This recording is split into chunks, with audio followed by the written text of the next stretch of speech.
Men sim jong Kristo ben kot parianga medu Kristo penim yanga ko jeng shaleben to ben klan shuyanga Prispa bhatu shashkor yanga Matut nakakrubu Kristo sadyanga Snamu Kristen debyanga Kujeng shaleben Topen klan shuyanga Krispa bhatu shashkoryanga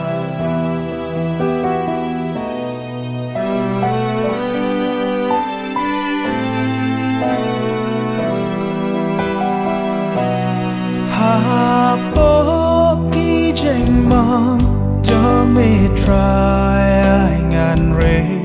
awat syangan klat no nami bahangan wan syami lem kireu kun jong me banyaro tang yami juno Nung syuru bemanku lang to dayanga At miriap to kot yanga Bahangan wan syami lem kiriu ko jong mi Banyaro tanya mi juno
Donut janjonga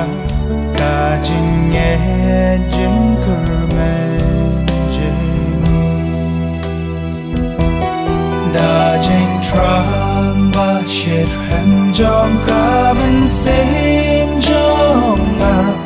ngayai dwai kerpat yami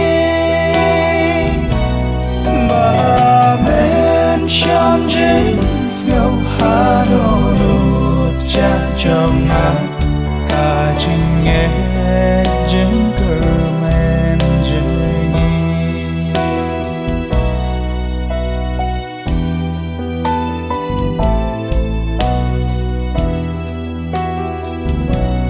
Tu shon jeng kuslai bashi shaya kapo Bat kamon skem ban le pano Hila sam kikti bat kik chat ki jonga Hila nyahu shin jonga baro Kat bangai ay puson jing mong koror Blaya tulu pada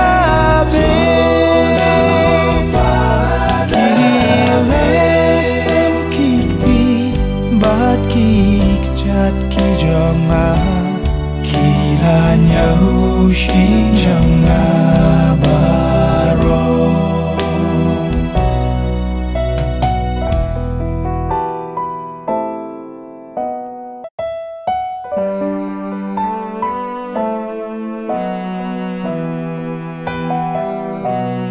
Men sim jangu Chris Topen kot paryanga Medu Chris Topen im yanga Ko jing shaleben Topen klan shuyanga Chris Baba